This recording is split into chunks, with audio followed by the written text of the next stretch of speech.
Boa tarde, pessoal. Estamos iniciando a terceira edição do nosso seminário Cultura, Museus e Comunicação no pós-Covid-19. Meu nome é Wellington Silva, para quem está acompanhando aí pela primeira vez. Sou diretor do Museu da Comunicação e tenho o prazer de estar sendo o mediador das atividades aqui através desse seminário. Vocês conseguem me ouvir bem? Alguém consegue me dar um alô aí mencionando se está tudo ok com o áudio? Tudo certo? Conseguem me enxergar bem também? Esperar o feedback de vocês.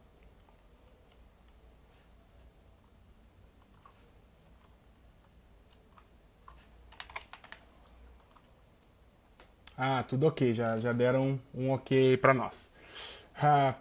Fico feliz, pessoal, que tá tudo certo. Só um segundinho, vou deixando o pessoal entrar aí antes da gente avançar por aqui.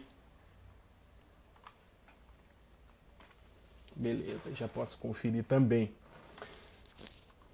Então, pessoal, nessa terceira edição a gente vai bater um papo, né, falar um pouquinho mais sobre o MARGS, né, o Museu de Arte do Rio Grande do Sul, um dos grandes expoentes da museologia e dos museus, né, aqui do estado do Rio Grande do Sul, uma instituição aí de bastante escola, né, dentro do cenário dos museus, que atrai, né, inúmeras pessoas na perspectiva do público, mas também inúmeros artistas, né, movimenta bastante aí da área artística e da cultura aqui, principalmente no cenário de Porto Alegre. Antes de eu começar a apresentação e chamar o diretor do Marques para vir aqui bater um papo com a gente, eu gostaria de fazer algumas menções aqui, né, costumeiras sobre o seminário. Nós estamos chegando, como eu mencionei, na terceira edição, né? Nós ainda vamos ter outras 4 edições, né? Teremos ainda a presença do projeto AMA, que é um projeto, né, online de acervos de arqueologia e antropologia, né, que vai ser bem bacana de ouvir um pouquinho sobre a proposta, né, e a dimensão de um projeto inteiramente pensado para a rede. Teremos ainda, né, a presença do Teatro São Pedro, né, da equipe do Teatro São Pedro, que vai falar um pouquinho para nós das atividades, né, do teatro, e principalmente uma atividade muito bacana que está sendo trabalhada aí em parceria com o Musecom, na perspectiva da construção aí de uma interface digital para a gente, né, para poderem acessar e trabalhar. Vocês vão conhecer um pouquinho melhor do projeto que o Antônio Hoffel vai contar para nós, né, em seguida no seminário, né, numa das próximas realizações que teremos por aí. Temos ainda a presença, né, do Estevão Pires, que vai ser um jornalista que baseado lá em Barcelona, né, que está em Barcelona atualmente na Espanha, mas que é gaúcho, é porto-alegrense aqui, atuava aqui nos veículos de comunicação e vai nos falar um pouquinho sobre a cobertura no aspecto jornalístico aí da pandemia lá na Europa, né, onde houve focos bem preocupantes assim desse vírus, né, e a gente vai poder ouvir um pouquinho do Estevão como está essa parte do jornalismo por lá, né, como é que está sendo essa cobertura. Por último e não menos importante, né, no Dia Internacional dos Museus, né, a gente vai estar recebendo aqui o pessoal do Museu da República, lá do Rio de Janeiro, para falar um pouquinho assim de um museu de grandes proporções aí na perspectiva nacional. Então a gente vai fazer um bate-bola, assim, né, trocar um pouquinho dessas experiências, dessas impressões também de 2 estados diferentes, assim como foi lá na nossa abertura com o Museu de Arte do Ceará. Então, pessoal, né, sem maiores delongas, assim, eu gostaria de agradecer de imediato, né, todos os presentes até então, né, que estão chegando aí para nossa live. Agradecer também, né, toda a estrutura aí de comunicação da Secretaria de Estado da Cultura, né, através lá do diretor, o Rafinha, como a gente conhece ele, né, o Rafa Varela, que sempre nos dá o apoio aí para esse suporte que tem sido tão necessário nesse momento aí de trabalho à distância, e agradecer também o Banrisul que apoia, né, a cultura e a inovação aí no estado do Rio Grande do Sul e está sempre nos ajudando, aí, nos auxiliando, né, nos nossos projetos.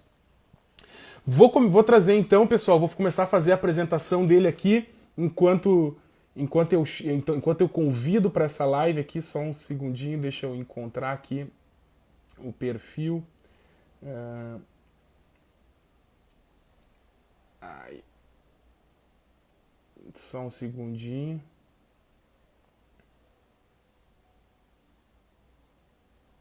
Aqui. Pera aí. Como é que eu...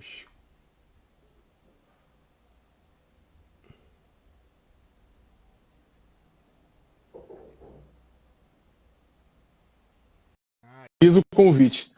Então, né, além do convite aqui mecânico, faço o convite aí para entrar na live. Já está aparecendo aí o Francisco Dalcol, diretor curador do Museu de Arte do Rio Grande do Sul, né? Pesquisador, crítico, historiador da arte, curador, professor, jornalista e editor, que é doutor em História e Teoria e Crítica da Arte pelo programa de pós-graduação em Artes Visuais do PPGAV da Universidade Federal do Rio Grande do Sul, né? O Francisco é mais um aí dos filhos da URGS, com estágio de doutoramento na Universidade de Lisboa, né? Então, com essa experiência também internacional. Sua pesquisa de doutorado trata das interseções entre crítica de arte, exposição e curadoria, tendo defendido em 2018 a tese intitulada A Curadoria de Exposição enquanto Espaço de Crítica, a constituição de um campo de prática e pensamento em curadoria no Brasil. Então, Francisco, seja bem-vindo, passa a bola para ti, agradecer a tua presença aí com a gente para enriquecer e ampliar o cenário, né, as perspectivas desse nosso seminário aí. Olá, boa tarde, me ouvindo? Ouvindo bem, ouvindo bem. Tudo certo, tá bom. Wellington, queria primeiramente te agradecer o convite, nesse momento em que a gente está, né, procurando modos de se reinventar, né, de propor novas interfaces com os nossos públicos. Então, Margs e eu agradecemos o convite. Gostaria de agradecer a todo mundo aí que também está trocando dia chuvoso aí por ver um filme no Netflix e um livro para estar aqui com a gente. E vem super bem esse tipo de conversa, né? O Wellington me passou alguns temas, né, para a gente trocar ideias e conversar aqui. O Wellington não se deu conta, ou talvez tenha se dado conta, mas ele bolou um seminário ali para várias lives, né, Wellington? Então já fica a dica ali, as tuas perguntas têm bastante abrangência e consistência. E espero que a gente possa estabelecer uma conversa para falar um pouquinho da experiência do Margs e como é que a gente se situa, né, Wellington, nesse universo todo das instituições e dos museus. Uma coisa que é importante, assim, né, Francisco? Eu acho que para ti eu já mencionei isso, mas é importante frisar aqui também nessa transmissão e nessa live, que essa ideia também do seminário partiu um pouco de um debate que tu auxiliou a disparar ali, né, nos nossos grupos internos, né, das direções ali da cultura. Então, o Francisco, né, para quem não está nesses grupos, né, que temos aqui colegas também da cultura assistindo a live, ele sempre trouxe, né, muitos textos com reflexões assim, para a gente, né, tentar discutir um pouco e colher as impressões, né, sobre esse momento. Então a gente amadureceu um pouco isso ali internamente no Musecom, no sentido de propor esse debate, e então aí chegamos nesse formato, né, desse ciclo para debater com uma série de instituições. E nada melhor que contar com o próprio Francisco aqui, né, que nos motivou a organizar esse espaço, assim, né, que nos provocou no bom sentido, assim, para a gente estar aqui ouvindo e conversando um pouquinho.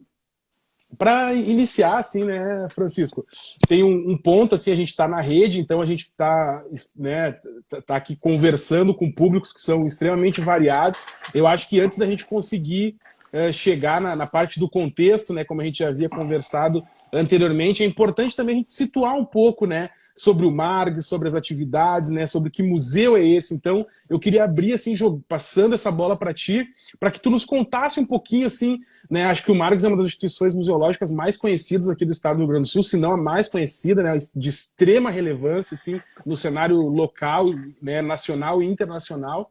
Mas, então, assim, acho que a gente não precisa, né, fica a teu critério, assim, como tu vai querer trazer essa apresentação, mas da minha parte, né, enquanto Wellington, assim, a minha grande curiosidade nesse sentido é entender, assim, o que o Margs estava pensando para esse 2020, né, qual eram os projetos, né, o que se tinha em mente para o 2020, para depois a gente conseguir entender o que muda, né, com esse novo cenário. Tá certo. Bom, Wellington, te agradeço a pergunta. Por favor, me controla, tá? Se eu falar demais e não encontrar a síntese, esse é um assunto que me empolga muito, eu falo com muita naturalidade, porque é o nosso dia a dia, né, Wellington? A gente está acostumado a pensar e falar sobre isso. Bom, eu devo dizer que a minha experiência no museu é uma experiência ainda recente, né? Nós entramos nessa última gestão. Eu assumi o Museu de Arte do Rio Grande do Sul no comecinho de 2019, né? E o desafio era imenso, né? Primeiramente, pela estatura da instituição, ou seja, o Ayrton muito bem colocou aqui, o Museu de Arte do Rio Grande do Sul é o mais importante museu de arte, né, do Rio Grande do Sul. Isso se dá por vários motivos, né? Sobretudo pelo seu acervo, né? O Margs hoje tem um acervo de mais de 5.000 obras de arte, de diferentes técnicas, linguagens, abarcando um período histórico que vem do final do século XIX até a contemporaneidade, né? Isso já dá uma identidade para o museu. Eu acho que isso é importante observar. Quando eu cheguei no Margs, né, eu via muitas pessoas falando, é um museu modernista, de arte moderna, ou um museu enciclopédico, né? E eu entendo que não é nenhuma dessas duas coisas. Ele não é um museu de arte moderna, porque a própria temporalidade do acervo, né? Ele vai pegar arte acadêmica, moderna e contemporânea. Então a ideia de um museu moderno não existe. Isso também está lá na fundação do museu, ou seja, o Ado Malagoli, que é o professor e artista que é o fundador, o criador do Museu de Arte do Rio Grande do Sul, em 1954, quando ele cria o museu, a partir de um decreto, é um museu que surge sem um acervo inicial, isso também é um dado interessante.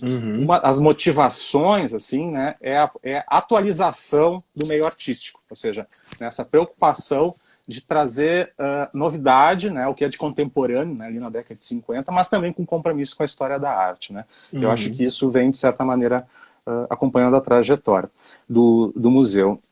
O museu também ocupa uma sede que é muito emblemática, né, de Porto Alegre, é um prédio que foi da Delegacia Fiscal, que ocupa a Praça da Alfândega, desde o final dos anos 70. Então, perceba, o museu ficou criado na década de 50, em 1954, 20 anos depois, ele passa a funcionar no Teatro São Pedro, depois num edifício Paraguai na Avenida Salgado Filho, e no final dos anos 70 vem para a atual sede onde está. Eu estou fazendo um trailer bem rápido, tá? Sim, E o museu, uma vez estabelecido na atual sede, é no final dos anos 90 que ele vai passar por um grande processo de reforma e restauração, que foi muito importante, com um culminante a primeira Bienal do Mercosul, então ali já sinaliza, né, uma parceria institucional que é muito importante do Margs com a Bienal do Mercosul, e essa reforma, né, que foi feita ali, propicia que o Margs ingresse numa nova era, que é uma era alinhada a parâmetros museológicos, né? Que coloca o museu num outro patamar, sobretudo com climatização, equipamentos museológicos, né? O Ayrton sabe muito bem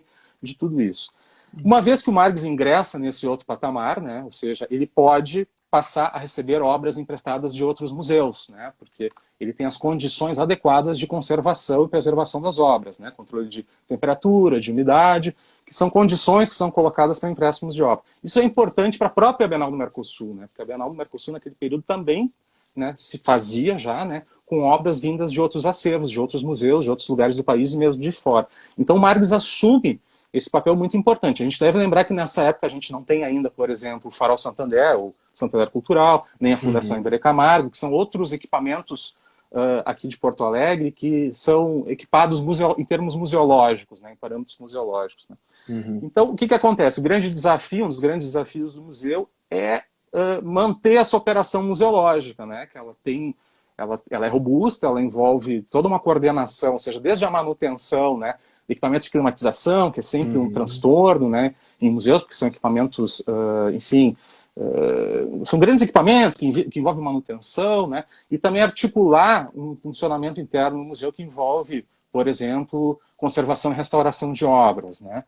Isso, e ao mesmo tempo manter um certo nível de exigência, para não retroceder, para não voltar ao patamar anterior, de emprestar obras sem garantias de conservação, né, de manutenção, enfim. Então, um dos grandes desafios do Margs é manter aquela caixa, né, em operação. Né, Então, por que eu falo isso muito rapidamente? Porque eu chego nesse museu entendendo tudo isso, né, entendendo essa dimensão, e mais, com uma responsabilidade de conhecer todos os ex-diretores, né? O Margs teve entre seus diretores grandes nomes, assim, personalidades intelectuais, artistas. Eu posso citar alguns de amplo conhecimento. Eu falei do Ado Malagoli, mas o próprio Chico Stockinger foi diretor do Margs em 2 ocasiões, nos anos 60.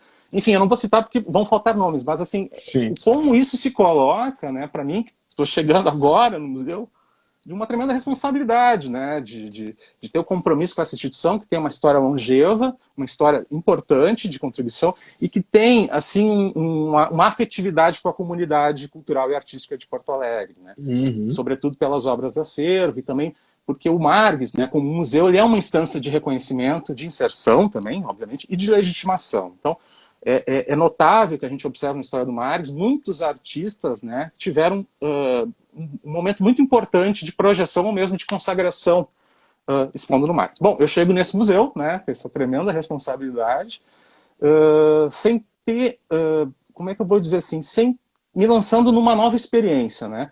Eu nunca tinha sido diretor de museu, né? E resolvi encarar o convite da secretária Beatriz, sobretudo para entender que quando essas coisas acontecem, é como um chamado à responsabilidade, ao compromisso, né? É como tomar parte nisso, né?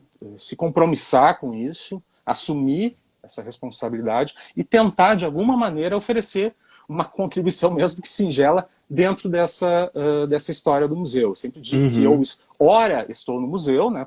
Nessa gestão estou no museu, e a própria história do museu mostra que os diretores vão se sucedendo.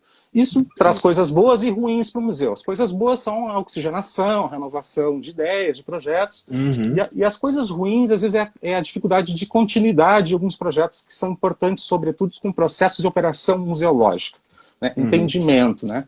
Mas isso, enfim, isso não é uma questão só do Margs, é uma questão de todas as instituições. E quando eu chego no museu, eu penso, poxa, como é que eu vou trazer uma contribuição para isso? É claro que isso envolve um diagnóstico, né? Um estudo da história mais aprofundado do museu, da trajetória, e um diagnóstico de como o museu está e de como queremos que ele seja, né?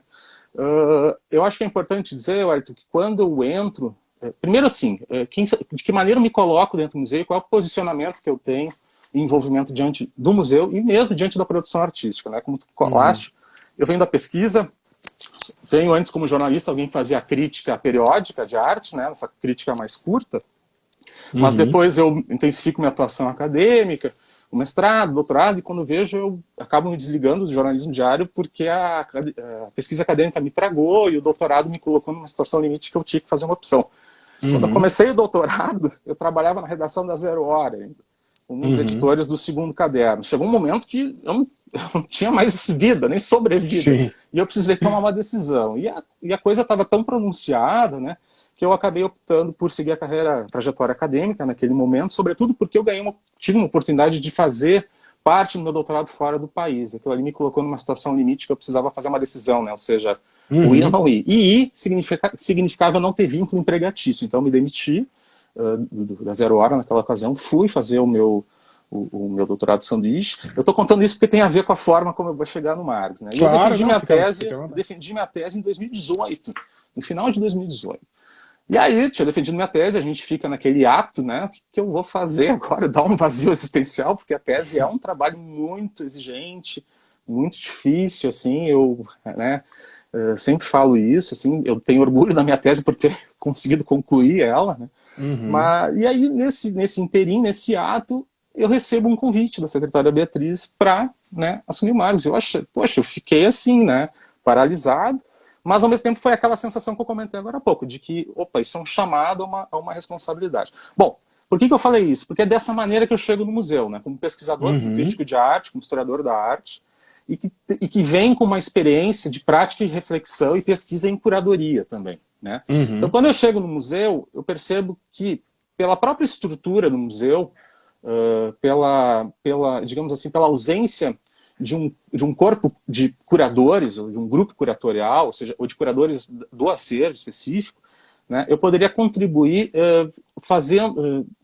estabelecendo uma espécie de um papel diferente no museu, que até então não houve, que envolve uma sobreposição de papéis, ou mesmo um tensionamento das fronteiras, e que eu acho muito interessante, que eu acho muito contemporâneo. Eu acho que hoje é exigido que a gente seja muitas coisas ao mesmo tempo, né? A gente não vive mais naquela era da especialidade, pelo menos no campo da cultura e da arte, que você é só uma coisa e fica aquilo. Você tem que ser múltiplo, flexível, né? E tem que ter versatilidade. Então eu penso, tem tudo a ver comigo chegar no museu e ser o diretor e o curador do museu ao mesmo tempo, porque isso iria acontecer naturalmente com a minha entrada no museu, porque é a maneira como eu me coloco dentro do museu. De encarar a curadoria não só como elaboração de exposição, mas como um pensamento, uma atitude, uma prática, uma reflexão que interliga toda a operação do museu, né? É como se a curadoria fosse uma espécie de epicentro, ou centro gravitacional de onde todas as coisas se irradiam. Por quê? Porque a curadoria envolve também gestão, né? Você fazer uma exposição não é simplesmente você escolher obras e fundamentar essas escolhas e subir os quadros na parede, como a gente fala. Você trabalha dentro do horizonte do possível. Esse horizonte envolve orçamento, possibilidades das obras que você vai ter ou não, ou seja, há um limite prático e material, né, que envolve uma gestão e uma coordenação. E a curadoria também, eu faço sempre uma metáfora que eu acho que é importante, ela lembra um pouco, o curador lembra um pouco o diretor de cinema, que assina o filme lá, mas um filme não é feito só pelo diretor, né? Se a gente pensar num filme, a toda a equipe que está por trás do diretor, né, e que não aparece como diretor, mas que é necessário para o filme acontecer, uma curadoria de exposição tem isso também, sobretudo num museu. Então, de entender também a curadoria como uma metodologia de trabalho dentro do museu, de forma a irmanar, interligar, interconectar todos os setores do museu, como deve ser, né, Wellington? Né? Assim, em museologia não há como pensar fazer uma exposição dentro do museu sem ativar todos os setores, né? A documentação, acervo, educativo, né? Então isso acabou sendo, eu meio que me imputei isso, mas para me compromissar com isso, né? É claro que a gente não consegue entrar 100%, né? A gente tem que ir encontrando, né, esse método de trabalho, mas isso foi importante para dar uma fundamentação conceitual para a forma como eu entendi o papel da direção. Né? Então, isso pode não ser muito bem compreendido de início por algumas pessoas e tal, mas isso é bastante contemporâneo e a gente vê, sobretudo porque a gente está num momento, assim, isso a gente pode pensar numa perspectiva internacional, de muitos curadores independentes, que é aquela figura do curador que trabalha com projeto, vai fazer uma exposição aqui, outra ali, que não está vinculado a uma instituição, mas que daqui a pouco esses curadores começam a assumir postos dentro de instituições. Esses curadores entram, é o meu caso, né, entram para dentro das instituições para desenvolver, ou para coordenar programas artísticos, né, dentro das instituições, ou para coordenar programas educativos, ou para fazer a própria pesquisa curatorial, ou seja, de tentar pensar nessas interconexões. Bom, então, me colocando dessa maneira, eu entendia, né, dentro do diagnóstico que eu fiz, que o museu precisava, naquele momento, trabalhar mais internamente, olhar mais para o seu acervo. E quando eu falo acervo, é acervo artístico de obras de arte, mas também um acervo documental e bibliográfico. O Margs, nem todo mundo sabe, mas o Margs tem um belo acervo documental que registra não só a história da instituição, mas a própria história do campo da arte do Rio Grande do Sul. E também tem uma biblioteca muito boa, com muitos títulos pertinentes e interessantes, e que vem sendo constituído já há décadas, né? Então, outro interesse meu era pensar assim, como articular acervo artístico e acervo documental, né? Isso era uma questão importante. Disso saiu o primeiro projeto, que vinha de algumas especulações mais de uma ordem intelectual, minha, de pesquisa, que era de pensar processos transversais, colaborativos, de curadoria, né? E aí a gente lançou, em março, logo, né, 2 meses depois de assumir, o projeto Acervo em Movimento, que hoje é um programa dentro do museu, um programa de caráter permanente.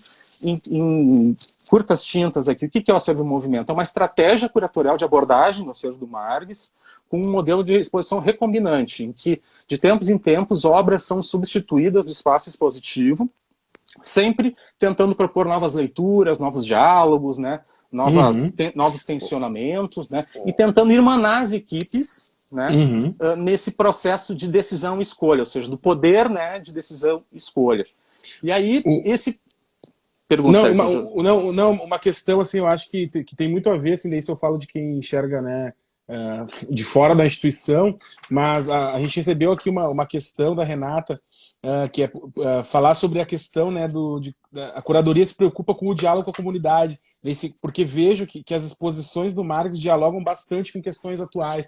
E isso eu acho que assim, é uma realidade, né, principalmente desses projetos que o Marx, né, seguidamente vem assim conectando, né, eles acabam eles são uma sequência muito grande, né, quase às vezes a gente olha de fora e pensa assim, como é que eles conseguem, né, fazer tanta coisa assim, mas é uma série de atividades que acabam, né, criando um leque, né. Então eu acho que entra dentro dessa perspectiva do acervo em movimento, não queria te interromper, mas perfeito. Acho que é um apontamento aqui que mandaram no chat aqui que casa, né, com o que tu está colocando. Eu agradeço o apontamento, fico feliz por ser visto dessa maneira, porque isso é um outro aspecto importante, num nível talvez mais teórico, mas que não é só teórico porque se vê na prática, eu fico feliz. O meu posicionamento dentro do museu, ou seja, de tentar, né, dar uma marca para essa gestão, é também de sintonizar o museu ao debate contemporâneo. Ou seja, o museu, de entendimento de que o museu hoje ele se faz pertinente, importante, na medida em que ele está atento e sensível às questões do mundo contemporâneo. Eu gosto de falar de uma imagem. Assim. Eu acho que um museu como o Marx tem décadas, a gente vamos pensar no acervo, né? É sempre um encontro com os objetos, né? O público vai lá e encontra esses objetos. Só que o mundo em torno desses objetos muda. E propõe novas relações com esses objetos, novas respostas, né? Novas invocações. Né? Então, hoje, né, há um grande movimento internacional dentro das instituições que não é mais possível a gente não abordar a maneira hierárquica e mesmo colonialista que os museus se assentaram e formaram seus acervos. Então, discutir a branquitude dos museus ou da história da arte, né? A forma como artistas negros e mulheres foram eclipsados nessa história, né? Ou seja, de pensar que esse tipo de reexame, reavaliação e reescrita é também condição para o museu estar atual, né? Sintonizado às questões do presente. Eu gosto muito de entender, o museu ele se inscreve publicamente. O museu é uma circunstância de inscrição pública, no debate público, né? Nesse sentido, o museu tem que estar comprometido com essas pautas, né? É como se o museu também, não é simplesmente o ativismo pelo ativismo, mas é assim, o museu se colocar como um lugar também de justiça social, certo? De entrar. Entendendo que o museu, eu ainda achava antes do corona, agora já não sei mais, o museu é um lugar, ainda era um lugar seguro para tratar de temas polêmicos, árduos, difíceis, né? Porque esse tipo de trabalho nos exige, né? A gente se coloca num telhado de vidro, né? Eu como um diretor, né? Homem, branco, heterossexual, né? Eu também me coloco sob discussão e reexame nesse tipo de discussão, né? Qual é o meu empenho? É estar aberto, permissivo e disposto a não só, digamos assim, ensinar, mas também aprender nesse processo, né? E perceber que às vezes a gente precisa desaprender para aprender as coisas novas, né? Então, voltando um pouquinho para ser um movimento, quando eu chego no museu com toda essa agenda, vamos dizer, esse statement, né? A gente fala muito isso em curadoria, o statement, né? Qual é a afirmação, fica muito claro que a gente tem que trabalhar de uma maneira coletiva, né? De uma maneira compartilhada. Isso era necessário para eu conhecer as equipes, porque as equipes, os diretores do Marx trocam, mas as equipes, de certa maneira, permanecem, porque são compostas por servidores públicos, né? Mas também de aprender com esses servidores, porque eles são a história da instituição, né?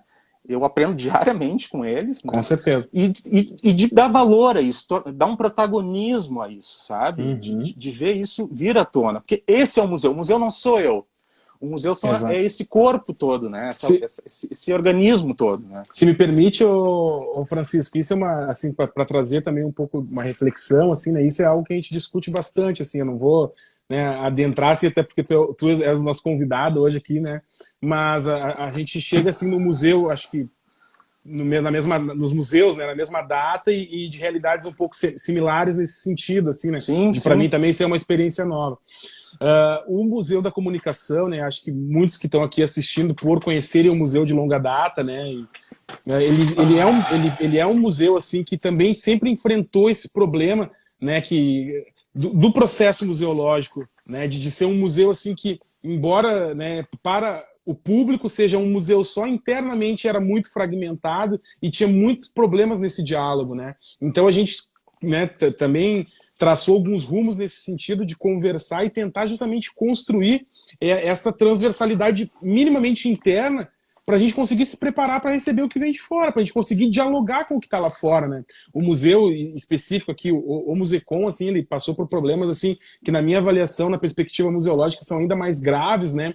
Porque ele fechou as portas ao público, né? Por um período, então assim, por mais de anos, né? Então assim, isso nos coloca um dilema, né, que é de autoafirmação do que somos também, né? Então, assim, a gente nessa etapa de diagnóstico que tu mencionaste, né, a gente passou assim por também tentar refletir e entender como esse processo museológico faria com que a gente conversasse, né, com esse público e as pessoas entendessem, esse espaço aqui na esquina da Caldas Júnior com a Andradas tem alguma coisa para dizer, né? Porque assim, como o museu tinha ficado amordaçado por um tempo, né, ele basicamente foi esquecido, caiu no esquecimento, né? Embora também seja uma instituição de extrema relevância em um âmbito mais amplo, né? E como tu, Sim, e eu acho que como tu mencionou, né, Francisco, e também o exercício contínuo, né, de nós que assumimos, né, por um período ínfimo dentro da história dessas instituições, né, a responsabilidade de tentar, né, facilitar esse trabalho através do corpo de servidores e de todos os organismos que estão envolvidos, né,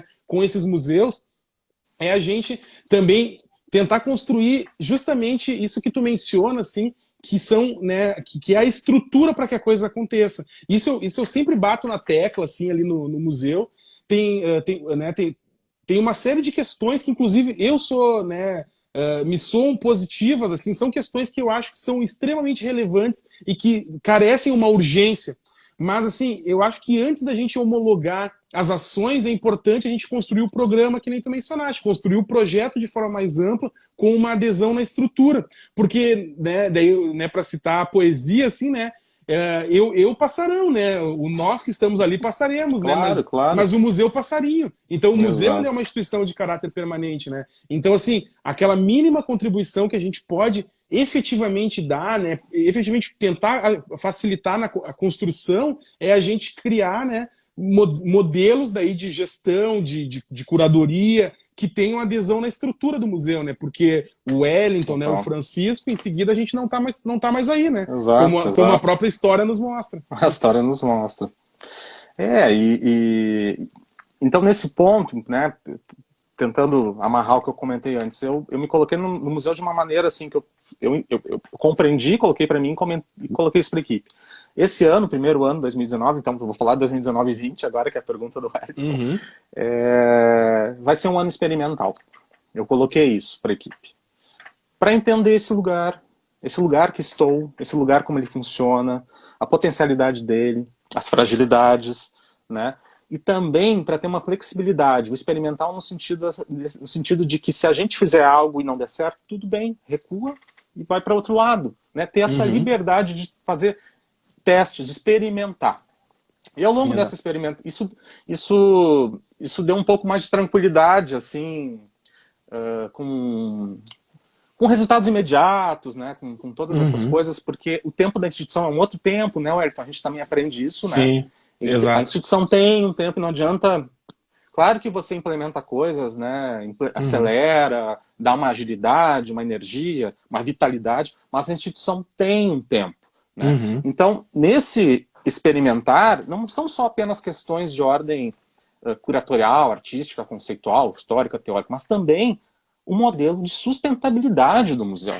Né? Uhum. Isso é um assunto que pouco se fala. Né? A gente sabe que as instituições públicas passam por dificuldades, algumas ou muitas por penúria. Né? A gente tem, no nosso caso é muito parecido, Ayrton, porque a gente tem um compromisso com os prédios onde a gente, né, está Uhum. sediado, são prédios antigos, que requerem uma manutenção constante. Hoje mesmo, vou abrir para vocês, apareceu uma pequena goteira lá no Margas, num espaço lá, né? Isso é Uhum. frequente, todo dia tem algo por fazer. Quando a gente arruma Sim. uma coisa, estraga outro lado, sabe? Uhum. Então, isso é o que eu chamo de operação invisível do museu, que dá um tremendo trabalho, é um grande estresse isso, né? Nos primeiros meses assim no museu eu digo que eu infartava cada semana, assim, porque são muitos sobressaltos e hoje eu vejo, Ô, brinco, que eu acho que naquele momento era um teste para ver se eu ia ficar, ô sabe? Isso Francisco, era. tem a Letícia Bauer, que é diretora do Museu de Porto Alegre, ela me ensinou uma frase que eu gosto muito e sempre uso, que é toda vez que chove, morre uma fada de um museu, assim, cara, porque é sempre uma preocupação. É sempre, né? Se tem vento, então, né? Se vem dessa maneira. Então é isso. Qual é o O... modelo de sustentabilidade, né? O do Uhum. Margs eu posso falar. O Margs é uma instituição do governo do Estado, lotada da Secretaria de Estado da Cultura, como o ZECOM, né? Uhum. E ao longo desse 2019, e isso a gente deve falar, Wellington, eu também procurei repactuar a relação da própria instituição com a Secretaria de Estado da Cultura. E quando eu Uhum. cheguei, eu identifiquei que estava muito distante, né? Uhum. Falando em termos assim mais gerais, ou talvez até mais grosseiros, é como se houve um distanciamento que parecia que o governo foi se retirando da instituição e Uhum. sobrecarregando a associação de amigos, né? Que esse é um modelo de sustentabilidade, né? O governo garante a infraestrutura básica, né? E a Associação de Amigos tem um papel muito importante, né, nas nossas instituições. A do Margs, ela é criada no começo dos anos 80, e aí foi uma repactuação dos papéis, ou seja, qual é o papel da associação, qual é o papel do governo, né? Então a gente conseguiu, bem conseguindo de certa maneira, e isso eu devo agradecer publicamente a compreensão da secretária Beatriz Araújo quanto a isso, porque ela também colocou isso como uma prioridade, né, esse modelo de sustentabilidade, de repactuar na medida do possível esses papéis. É claro que tem parceria, tem complementariedade, né? Às vezes a associação pode, né, atuar numa área de dificuldade da SEDAC, ou por falta de recurso, ou por questões burocráticas, de licitação, entre outros, mas há papéis diferentes, né? A associação ela tem que equipar o museu, ela tem que propiciar a melhoria do museu, a programação do museu, as atividades do museu, e a Secretaria de Estado da Cultura, a infraestrutura básica. Esse é o casamento ideal, nesse modelo de sustentabilidade que é das instituições, né? Como as nossas, assim. Então, encontrar isso significa, assim, ter uma atuação dentro de um horizonte do possível, né? É claro que a gente também tem patrocinadores, né? Não são tantos quanto a gente gostaria, mas a gente tem alguns patrocinadores. Eu cheguei no Margs, o Margs já tinha uma ferramenta que é muito importante, que a gente até trocou um pouco de figurinha, né, Wellington, que é o plano anual, né? Que é o PRONAC, né, um plano pela antiga Lei Rouanet, onde o Margs tem uma série de rubricas e vai atrás de patrocínio para tentar trazer esse aporte. Então hoje, né, tu falaste do Banrisul é um dos nossos patrocinadores também. Nós temos também o BRDE, a Sulgás, por meio de edital, e o Santander, né? Além de outros vários apoiadores, né, que se somam ao museu. Então, fazer essa costura, né, e garantir essa viabilidade tem sido uma prerrogativa da gestão, assim, né? Não dá o passo maior que a perna também. Claro, excelente, Francisco. A Isabelle perguntou aqui pra gente, né, eu acho que também é super pertinente, naquele âmbito, assim, tu mencionaste, né, a questão de 2020, um ano de experimentar, né, nesse sentido. A gente observa, assim, né, que quem tá olhando de fora, que acompanha o Margs, né, que o Margs lançou nesse momento, e muito rápido, né, assim, com a instauração da pandemia, uma série de ações, né, que eu acho que estão sendo muito importantes. Então, acho que até para a gente conseguir responder, né, na verdade, tu conseguir responder a questão da Isabela e a gente pensar um pouco isso, como é que estão funcionando essas ações que o Margs anunciou aí para esse contexto de pandemia, né? Eu vi que tem o Mediação em Casa, né? Tem o Descubra a Obra, né? Que acho que é bem pragmático, assim, para essa interface das redes. Como é que isso surgiu, assim? Como é que isso começou a acontecer? Eu acho que antes de tudo isso tem esse meu perfil, né? Ou seja, quem é essa pessoa que está chegando no museu? Como eu comentei, eu tenho uma trajetória na comunicação, sou formado em jornalismo, atuei mais de 15 anos na imprensa, jornal diário. Então eu tenho uma visão de comunicação. Ao mesmo tempo, quando eu falava de curadoria, eu esqueci de falar uma coisa importante. A comunicação, ela está dentro da curadoria também. Então você pensar processos, práticas curatoriais, é também pensar a comunicação, né? Tanto dos projetos em específico, mas também institucional, né? Então quando eu chego no Margs, o Margs tem um núcleo de comunicação, né? Tem uma jornalista, né, que é responsável por isso, mas eu entro para participar disso, ou seja, eu estou dentro disso e eu estou pensando a comunicação do museu também. Estou falando isso porque a gente reforçou uma série de estratégias de comunicação ao longo do ano de 2019, e uma delas foi a criação do Instagram. O Margs não tinha um Instagram, por exemplo, né? Tinha um Facebook, tinha um Twitter, né? E não tinha um Instagram, né? Ou seja, todos os museus no mundo estão no Instagram, né? E como é que o Margs não está? Então, né, a gente logo criou nos primeiros meses. Então, ao longo de 2019, a gente foi implementando uma atuação online não robusta, né? Mas a gente foi marcando um território, né? E aí a gente foi testando, a gente não tinha uma prerrogativa. A gente foi testando que tipo de conteúdo funcionava, o que a gente conseguia fazer, o que a gente tinha perna para fazer, o que a gente tinha know-how, tecnologia, a gente foi indo, né, desenvolvendo uma linguagem e tal. E aí quando chega, né, a questão da pandemia, né, acho que para todas as instituições ficou claro que era para lá que a gente tinha que se dirigir para, né, renovar as interfaces, né, e a relação e a interação com os nossos públicos, né? Eu sempre falo públicos, porque eu digo, nas instituições a gente não recebe público, a gente recebe públicos, são muitos públicos, desde do moleque do colégio que vai na visita mediada com a professora até o professor de História da Arte no Instituto de Artes, entende? Você tem um círculo de públicos, e no meio disso você tem a família que vai visitar o museu não por causa de uma obra, de uma exposição, mas porque aquele é um destino cultural, de lazer cultural, de turismo cultural, de entretenimento, né? Então, de pensar essas interfaces. Quando a gente se dirige para as redes sociais, a gente tem essa compreensão, Wellington. Assim, a gente está falando com muitos públicos e, além disso, pensa assim, pô, o público que nos conhece já nos conhece. Eu quero chegar naquele público lá, que está lá do outro lado da rua, do outro lado da praça, né? Que não entra aqui no museu, que não sobe a escada, que não tem essa familiaridade. Porque o prédio do Margs, embora seja muito querido, eu sempre digo, a lembrança que eu tenho de entrar no Margs quando criança é de um prédio solene, positivo, uma arquitetura que, né, assusta. Como é que eu caminho aqui? Como é que eu me movimento nesse espaço aqui, né? Ele te coloca num patamar de um lugar de quem pode e quem não pode estar, né? De quem faz parte e quem não faz parte, né? Isso são questões, né? Então, esse lado de fora do museu também me interessa, sabe? Como trabalhar essa unidade. Bom, isso a gente leva para as plataformas digitais. E quando começa a pandemia, a gente começa meio sem saber, meio experimental mesmo, assim. Uma prerrogativa, Wellington, foi a seguinte: a gente não pode, no Margs, querer competir com grandes instituições que têm grandes equipes e tem muita tecnologia para fazer isso muito facilmente, né?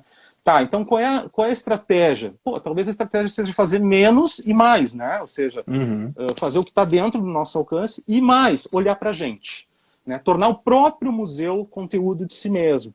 Isso, num museu que tem décadas, como o Margs, e tem um acervo nessa extensão, uma história, assim, é quase que um dever, né? Ou seja, a gente tem o museu pode ser o próprio conteúdo de si. Então, desde então, nas primeiras ações, a gente pensou assim, a gente tem que começar a fazer um trabalho de arqueologia, sabe? Trazer obras do acervo, mexer com documentos, mexer com a história do museu, com a arquitetura, né? Tentar introduzir esse museu a públicos que estão nas redes sociais. Isso também é importante falar. Nas redes sociais a gente tem possibilidade de alcançar públicos que é o público das redes sociais, mas que não necessariamente são os públicos que estão super ligados na programação do Margs, né? E aí a gente começa a fazer alguns experimentos. Então, vou falar do qual é a obra. O qual é a obra foi ganhar nome na sequência, no decorrer. A gente começou a fazer uma brincadeira por uma sugestão de uma pessoa da equipe de, quem sabe a gente faz uma brincadeira, né? Nessa linguagem de redes sociais, de dar um detalhe numa obra, de já revelar. Legal, vamos fazer. E a gente começou a fazer. E eu comecei a fazer os primeiros, né? Eu escrevendo os textos, assim, numa coisa de charadinha, né? Dando pistas e tal. Aí outras pessoas da equipe foram se contagiando e começaram a colaborar também, e é o que está acontecendo agora. E no decorrer, né, eu falei para a Fernanda Medeiros, que é a curadora assistente, né, do Museu, coordenadora de operação, e que tem um papel muito importante nessa parte de comunicação, né? Que é ela que coordena tudo isso, assim, né? E trabalha junto comigo, bem junto a mim. A gente precisa dar um nome para isso, a gente já está publicando isso e vamos dar um nome. Qual é a obra? Né? Aí a gente inventou, sabe? Então esse é o exemplo de como é que nasceu essa estratégia. Mediação em casa é uma outra história, mas é uma história muito bacana porque envolve esse primeiro ano dessa gestão. Eu espero que eu não fale bobagem aqui, porque ela é uma proposição do educativo do museu, que foi muito bem acolhida pela direção. O educativo propôs repensar os protocolos, os processos de mediação presencial no museu, uma vez impossibilitada essa dinâmica, né? E aí as meninas, eu falo elas que são as gurias, né, que integram, o núcleo educativo tem 4 integrantes e outros funcionários do museu, estagiários, se somam também, como é agora, porque o educativo agora é uma equipe que cresceu nesse momento. Isso depois a gente pode falar do papel que eu acho que os educativos têm nesse momento de agora, de repensar tudo isso. Eles propuseram repensar, né, esses protocolos, criando novas formas de interface e interação com os nossos públicos, né? Então, também foi um caráter experimental, né? Já chegou com o nome pronto, mas nos primeiros a gente não tinha a gente não tinha assumido esse nome assim de uma forma tão pontual assim. Né? E aí, pelo, né, que a gente, né, entendeu assim, desde a concepção da proposta, isso envolvia muito um exercício de mediação que a equipe do educativo desenvolveu durante Acervo em Movimento, essa exposição que eu falava antes ao longo do ano passado. Né? Que a exposição tem uma proposta que é muito de propor ao visitante que ele faça a sua própria leitura a partir das relações que ele pode estabelecer no espaço expositivo, de que uma obra de arte é uma circunstância de diálogo, de ideias, de troca, de compartilhamento, né? Que nos faz pensar. Isso tem a ver com as nossas experiências de vida. E aí elas tentaram propor um modelo, e a coisa funcionou, ganhou uma estrutura, e eu acho que é o nosso hit, assim. Uhum. Eu gosto de dizer porque deu super certo. Dias atrás, o Icom Brasil reconheceu a nossa ação e fez um post, assim, Uhum. destacando essa ação do Margs, né? E para a gente foi super importante isso que a gente está fazendo. Acho que a equipe recebeu assim, de uma maneira super entusiasmada, assim, porque isso certifica, né, o que a gente está fazendo aqui na Claro. pontinha do país, né, frente a outras instituições, e está dentro desse espírito de que a gente entende que é melhor fazer menos coisas, fazer boas coisas bem feitas, do que fazer muitas lives, muitas entrevistas, muitas falas, né, então a gente está optando por um Uhum. outro caminho nesse momento. Só que esse caminho está sendo construído, Ayrton, a gente está no dia a dia repensando, porque como tu sabe, né, eu estou falando com um colega aqui, a gente teve a gente viu que as instituições iam fechar, né? Aquilo era uma Uhum. contagem regressiva. No primeiro momento, a gente suspendeu as atividades públicas, né? Os programas públicos que a gente tem no museu, os cursos. Depois, implementamos procedimentos especiais. Dias depois, fechamos o museu. Então, quando a operação de fechar o museu é muito complicado, né? Envolve uma série de procedimentos para você praticamente evacuar o museu, né? Ou seja, tirar os Uhum. funcionários, deixar a estrutura mínima de segurança, de limpeza, de manutenção, né? Pensar nisso tudo, né? Então, a gente foi, de certa maneira, trabalhando nessa possibilidade. Então, aí o que acontecia? A implementação dessas primeiras ações, elas tinham em conta, assim, o fechamento imediato no museu. A gente não sabia, né, quanto iam durar essas ações, estimar, ainda não sabemos, né? Mas Sim. por que eu estou dizendo isso? Porque passado 2 meses, né, de fechamento das instituições, quase 2 meses, né, a gente percebe que a gente vai ficar mais um tempo fechado, muito provavelmente, e que agora é necessário a gente repensar tudo que a gente fez. Ou seja, tudo que a gente fez nos trouxe até aqui, mas para a Uhum. gente seguir daqui em diante não vai ser suficiente. A gente vai ter que pensar em novas estratégias de ações. Então a gente está num momento agora batendo tapete, né, discutindo, vendo ideias, vendo que ações podem ser prolongadas, que outras ações a gente pode implementar, né, no ambiente digital, tá? Para tentar te responder assim, como é que a gente tem pensado. A gente tem pensado num ambiente bem livre, bem experimental, aberto a testes, ver o que funciona e o que não funciona. E principal, eu não comentei isso contigo, que eu acho com vocês todos que é importante. Uhum. O nosso Instagram, as nossas redes sociais, elas têm a produção de conteúdo, elas têm uma parcela de colaboração dos públicos, né? Que postam Uhum. fotos do museu, de suas experiências no museu e marcam o museu. E desde o começo das nossas ações na internet, a gente entendia que esse público tinha que ser convocado também a participar. Então a gente tem feito alguns experimentos de convidar os públicos das redes sociais a produzir conteúdo, a compartilhar conteúdo, vamos dizer assim, para também, né, construir isso em colaboração com a gente. Eu acho que o Mediação em Casa é um ótimo exemplo, porque é uma Uhum. estratégia de mediação no qual a gente convoca os públicos a uma estratégia de interação, né? Cada um Uhum. nos seus espaços físicos, assim, mas tentando criar essa dinâmica, assim, que é tão importante para a gente e que tem muito a ver com a ação do educativo no dia a dia do museu. Perfeito. Assim, né, Francisco, uma das coisas assim que isso não somos não somos nós necessariamente que estamos iniciando essa fala, né, mas é algo que já vem há bastante tempo, né, dentro dos próprios teóricos da área de museologia, né, e enfim, que se dedicam na área dos museus. A museologia se dá no encontro, né, então assim, mas uma das coisas que a gente sempre, que eu acho que esse contexto nos coloca, né, é a gente pensar essa dinâmica dos encontros, né, potencializadas por outras formas de relação, né. Eu acho que a rede hoje, né, ela é uma das tantas tecnologias que existem no mundo, né.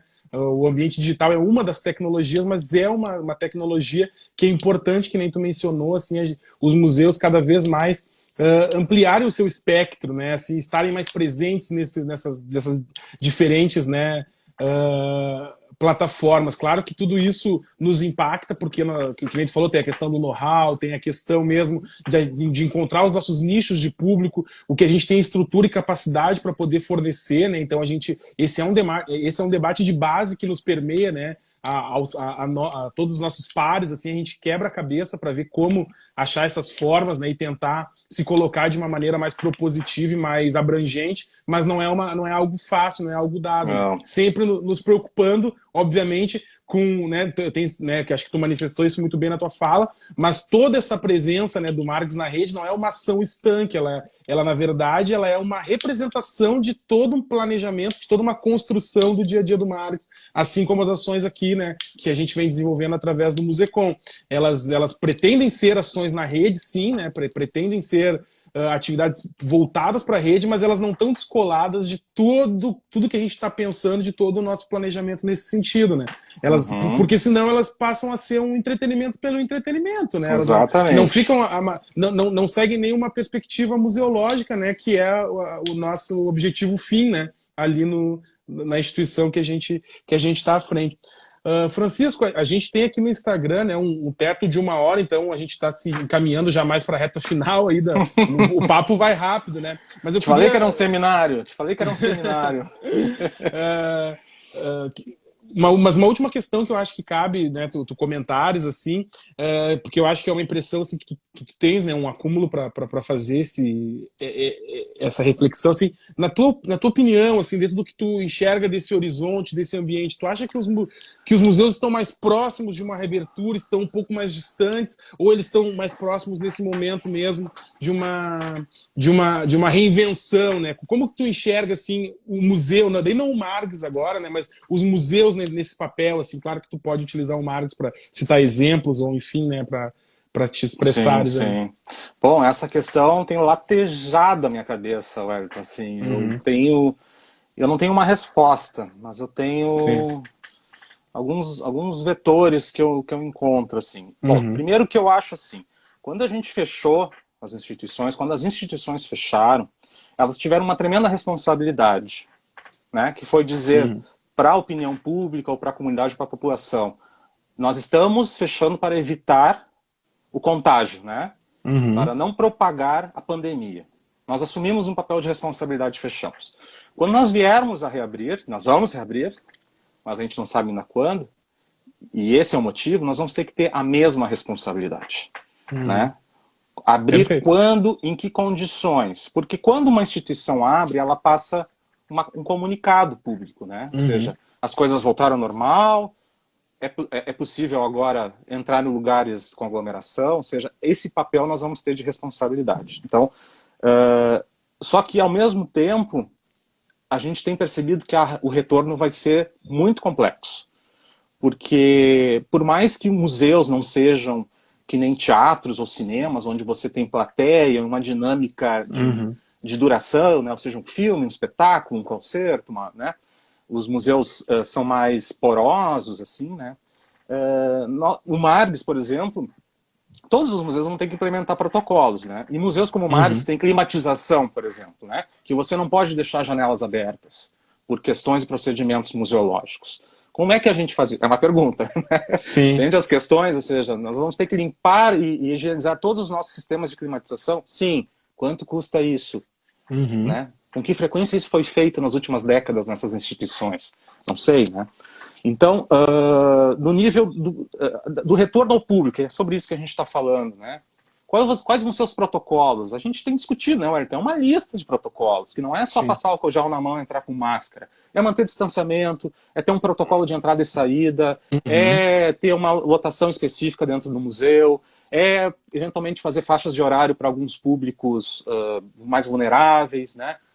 É treinar e capacitar as equipes. Nós todos, nós vamos ter que aprender a lidar com os públicos nesse contexto, né? É uma série de questões, né? Mas ao mesmo tempo eu entendo que o retorno nas instituições vai ser muito importante quando ocorrer, porque vai passar essa sensação de responsabilidade das instituições. Opa, se os museus estão abertos é porque, né, houve uma decisão, né, acertada, né? Entende? A gente não pode ser irresponsável. Eu tenho comentado do caso dos museus de Hong Kong, que reabriram, né, e tiveram que fechar, porque houve uma nova pandemia, um segundo surto lá, e tiveram que fechar. Né? É claro que isso não dá para prever, mas a gente pode evitar, né, porque tem que calcular muito bem esse retorno. E a gente tem que se dar conta que num sistema econômico, né, a área cultural acaba, sobretudo museus, né, não há não relegando a parte da economia da cultura, mas acaba não sendo prioritário, né? Então, o nosso retorno vai se dar num segundo momento para permitir que outros retornos sejam possíveis agora mais imediatamente, né? É o que a gente vê, por exemplo, nessa metodologia implementada no último decreto do governo, né? Que eu entendo que dá parâmetros científicos, técnicos, né? Com indicadores, né? Para a gente entender isso. Mas, tentando te responder, Arthur, eu acho que a gente não vai voltar da mesma maneira como a gente estava antes. Eu acho que a gente tem que estar preparado para um depois que a gente não sabe muito bem como vai ser, que vai nos exigir que a gente vai ter que, de certa maneira, lidar. Eu vou sair um pouquinho do Marx para falar do ponto de vista mais abrangente. A gente tem que pensar que, por exemplo, na Europa, a Europa é muito movida pelo turismo, né? Os museus da Europa, os grandes museus da Europa, eles faturam muito e se mantêm em grande parte com a bilheteria, né? O Marx, são museus com entrada gratuita, né? Aqui do governo do estado e tal. Mas esses museus, esses grandes museus, eles fazem parte de um turismo cultural e eles são um destino de turismo, né? O que vai acontecer com esses museus na medida que as pessoas deixarem de viajar ou viajarem menos? Né? Como vai ser isso? Como é que eles vão conseguir manter as suas receitas, se sustentar, né? São todos os desafios, né? Em termos de programação, né? O que eu tenho visto é que a maioria dos museus está entendendo que as grandes exposições vão ser reduzidas drasticamente, porque vai ficar muito caro transportar a obra, pagar seguro de obra, né? Fazer grandes projetos itinerantes, né? Então, talvez esses grandes museus vão ter que olhar de novo para si, focar no acervo, nas atividades internas, que é o que a gente, de certa maneira, vem fazendo aqui. Então, o impacto vai ser tremendo. E isso acarreta em quê? Em demissões, que a gente já está vendo, né? O campo dos museus, das instituições, está passando por isso. Muitos colegas de outras instituições, espero que os do Margs não, mas enfim, estão passando por sobrecarga de trabalho, corte salarial, tendo que trabalhar num modo looping, assim, que eu digo, 24 horas, que não tem horário, sabe? Porque também essa coisa de teletrabalho é muito difícil, né? Todo mundo tem que trabalhar e lidar com as questões domésticas. Então, assim, em termos de programação, quando a gente vier a reabrir, que eu acho que vai ser depois da bandeira amarela, Wellington, pelo que a gente tem discutido, ou quando a bandeira amarela estiver estabilizada, assim, isso acho que vai ser uma discussão semanal que a gente vai ter que fazer, né? Semanalmente a gente vai ter que fazer. É pensar assim, o que deve ser feito agora, sabe? Né? Sim. Grandes projetos, grandes exposições, será que é um momento oportuno para a gente fazer? Ou será que não é melhor jogar um pouco para frente? Por outro lado, será que a gente não tem que, de alguma maneira, se voltar a esse contexto específico de agora e, de alguma maneira, estar sensível a ele, abordar ele? Porque não dá para fazer de conta que tudo vai voltar ao normal, né? Não vai voltar, né? Então, essas são todas essas preocupações que a gente tem, assim, que envolve, né, toda a operação e grandes museus que têm grandes exposições. A gente sabe, essas exposições elas começam com 2, 3 anos de antecedência, 4 às vezes. Tem exposições que levam 5, 6 anos para serem feitas, né? Então, vocês imaginam o planejamento dessas instituições que, né, desabou assim com essa pandemia. Claro, a gente trabalha numa escala menor aqui na província, né? Claro. Mas as nossas instituições são representativas, são significativas e também vão ter esse tipo de impacto. Eu também me pergunto muito, assim, será que uma vez abrindo as instituições as pessoas vão querer ir? Né? Sim. É uma curiosidade, assim, qual vai ser o nosso público, né? Claro. Porque eu também imagino que a gente vai reabrir com protocolos, mas sem eventos, sem situações de auditório, sem aberturas de exposição, sabe? Mas perfeito, assim, é muito bom te ouvir, assim, Francisco. Tá chegando no fim aqui o tempo que o Instagram mesmo nos quica aqui, mas queria dizer assim que a gente tem essa preocupação tremenda ali no Musecom também. A gente está com um grupo de trabalho interno para somar justamente nesse diálogo aí junto à secretaria, né? E daí fala assim do que a gente tem debatido, vai muito nessa linha que tu colocaste, né? Eu acho que a gente tem aí um bom parâmetro para a gente se basear, que é o recomendado aí pelo governo do estado, né, a questão das bandeiras, né. Então, assim, acho que a gente vai ter que se basear pelos parâmetros já pré-estabelecidos através dessas indicações, né, mais técnicas na equalização, né, entre os contágios e capacidade hospitalar, né, e reabertura de outro aparato institucional. Acho que esse debate não termina por aqui, né, é um debate que ainda vai seguir. Eu sempre tenho colocado isso nas lives. Acho que assim, todo mundo que está nos assistindo pode nos procurar aqui no Instagram, procure lá o Museu Margs também no Instagram e nas redes, né? Acho que procure essas instituições, a gente está sempre aberto para trocar ideias e para construir projetos também nesse momento. Queria te agradecer muito, Francisco, né, ainda mais hoje, né, que tu teve algumas conturbações aí. Queria agradecer demais a tua presença. Vou passar rapidamente a bola para ti, a gente ainda tem uns 35 segundos aqui pelo que ele me indica, mas para tu dares o teu tchau aí para a galera. Então tá, bem rapidinho. Então eu queria agradecer a todo mundo aqui que teve paciência aqui de ficar ouvindo a gente conversar. São temas que a gente vive no dia a dia, no cotidiano, que nos aflige no momento. Nós vamos encontrar as soluções e eu queria te agradecer, Ayrton, pelo convite, pela interlocução, pela troca, e que seja a primeira de várias trocas. Que já existem as trocas, mas que a gente intensifique e acho que com isso a gente se torna mais forte. Tomara que sim, Francisco. Eu te agradeço mais uma vez e para todo mundo que esteve presente aí, até a próxima. Tchau, tchau.